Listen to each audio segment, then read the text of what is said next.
There is a strange moment that happens right before you start something important. You already know what you're supposed to do. The document is open, the book is right in front of you, you even have enough time, and yet you don't start. You check your phone, you get some water, you open another tab, you tell yourself you'll begin in 5 minutes. 5 minutes becomes 20, then an hour, and eventually you do something that makes even less sense. You start feeling guilty for not doing the thing you knew you were supposed to do. So you make a new plan. Tomorrow, you'll start earlier. Tomorrow, you'll be more disciplined. Tomorrow, you'll finally take yourself seriously. And for a moment, you feel better, because planning feels a lot like progress, until tomorrow arrives, and somehow you're sitting in the exact same place again. So what is wrong with you? Why can't you simply start? Most people have a very simple answer. You're lazy. You lack discipline. You need to stop making excuses and just do it. But there's a problem with that explanation. It doesn't explain the strangest part. You don't actually want to waste the day. You don't want the project hanging over your head. You genuinely want to start. And still, you don't. So maybe this isn't a battle between a motivated you and a lazy you. Maybe something happens before the decision ever reaches that point. Because your brain doesn't only ask whether something is important, it asks a much more immediate question. How is this going to feel? And that question may be far more powerful than you realize. In 2007, psychologist Piers Steele published one of the most comprehensive reviews of procrastination research up to that point. His meta-analysis examined 691 correlations from previous studies, looking at the different factors associated with procrastination. And one of the clearest patterns was surprisingly simple. The more aversive a task felt, the more likely people were to put it off. You can know that something is important. You can genuinely want the result, and still avoid it because the experience of doing it feels unpleasant. That means procrastination isn't always a failure to understand what matters. Sometimes you understand perfectly. You just don't want to experience the beginning. The future reward is somewhere out there, finishing the project next month, getting in shape 6 months from now, finally becoming good at the thing you've been talking about for years. But the discomfort is here. The blank page is here. The difficult workout is here. The first chapter is here, and your brain has to make a decision between something valuable in the future and something uncomfortable in the present. So the question isn't always, do I want to succeed? You probably do. The question is closer to, do I want to feel this right now? And suddenly, procrastination starts looking very different. Because you may not actually be choosing failure. You may be choosing relief. For a few minutes at least. And this is where the story gets much more interesting. In 2013, psychologists Fuchsia Sirois and Timothy Pitchell proposed that procrastination is closely tied to short-term mood regulation. Their argument was that when a task creates unpleasant feelings, postponing it can provide immediate emotional relief. The problem is that the consequences don't disappear. They simply get handed to your future self. And now we can see the loop. You see the task, you feel resistance, you avoid it. The resistance drops, you feel better, and your brain has just learned something. Avoiding that thing made me feel better. That relief is important, because the reward doesn't have to be something exciting. It can simply be the disappearance of discomfort. You don't need to love watching videos. You just need watching videos to feel better than sitting with the thing you're avoiding. And now the next time you see that task, your brain remembers. It remembers the discomfort, and it remembers the escape. So the task becomes harder to approach, not necessarily because the task changed, because the prediction changed. And this is where people often make the mistake of attacking themselves. They say, I just need more discipline. So they force themselves. They sit down and work for 2 hours. They hate every second of it. They finish exhausted. And then they think, that was horrible.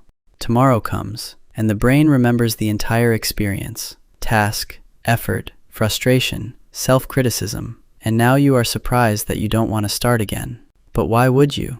You just taught yourself that starting leads to feeling terrible. So maybe forcing yourself harder isn't always the solution. Maybe sometimes you're practicing the wrong association. And that gives us a completely different question. If your brain has learned to associate starting with discomfort, can you teach it something else? This is where the solution becomes much more interesting, because you don't need to convince yourself that difficult things are easy. You need to change what happens around the beginning. Start with something almost embarrassingly small. Don't finish the chapter, open the document. Don't complete the workout, put on the shoes. Don't study for 3 hours, read 1 page. The point isn't that 1 page will transform your life. The point is that your brain needs a different experience of starting. And there's another problem. Most people wait until the moment they need to act before deciding how they're going to act. That's exactly when your tired, distracted brain gets a vote. Peter Gollwitzer, a psychologist at New York University, spent years studying this gap between wanting to do something and actually doing it. In his 1999 paper on implementation intentions, he described a simple way of turning an intention into a more automatic response. Instead of saying, "I should study tonight," you create an if-then plan. When I sit at my desk at 7 p.m., I will open the textbook and read 1 page. The situation becomes the cue. The action is already decided. You don't have to renegotiate the entire goal when the moment arrives. And that distinction matters, because "I should work out more" requires a decision. "When I get home, I put on my shoes before I sit down" gives your brain something much simpler to execute. You're moving the decision earlier, to a moment when you're calmer. And there is another way to change the beginning. Give your brain a reason to actually want to arrive there. In a field experiment published in Management Science, Catherine Milkman and her colleagues tested something called temptation bundling. They gave participants access to tempting audiobooks that they were allowed to listen to at the gym. The idea was simple: something you want, attached to something you usually avoid. Initially, people in the full treatment group visited the gym 51% more often than the control group. The effect weakened over time, which is important, but the experiment showed that changing what gets paired with an unpleasant activity can change behavior. And you can steal the basic idea. A particular coffee you only drink while working, an album you only listen to while exercising, a favorite podcast you only hear while walking. The point isn't to bribe yourself forever. It's to stop making the beginning feel like punishment. Because right now, you may have accidentally built a system where everything enjoyable happens after the work, and everything unpleasant happens before it. No wonder your brain keeps looking for the exit. But there is one more thing you need to change. Stop measuring every attempt by the amount you finished. Because if every session ends with, "I barely did anything, you're still behind, that wasn't enough," then even a successful start becomes another negative experience. Instead, sometimes the win is simply, "I started, 1 paragraph, 10 minutes, 1 page, 1 set." And then you stop, not because you've completed everything, because you're teaching your brain something different. Starting doesn't always have to end in suffering. Do this enough times and something subtle begins to happen. The task doesn't necessarily become easy. The difficult chapter is still difficult. The workout can still hurt. The blank page can still stare back at you. But the distance between thinking about starting and actually starting gets smaller. The negotiation gets quieter. You stop needing to feel motivated before you move. You simply begin. And maybe that's the part nobody tells you about self-discipline. Discipline isn't always the ability to overpower yourself. Sometimes it's the result of making the first steps so familiar that your brain stops treating it like a threat. So the next time you're sitting there, knowing exactly what you should do, but somehow doing everything except that, don't immediately ask, "Why am I so lazy?" Ask a better question. What does my brain think is going to happen if I start?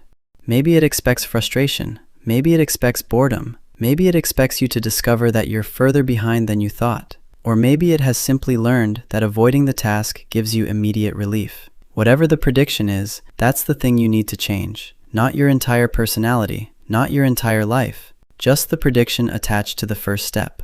Because you don't have to become a completely different person tomorrow. You just have to give your brain one different experience of beginning, then another, and another, until eventually, the thing you used to spend an hour avoiding becomes something you simply start.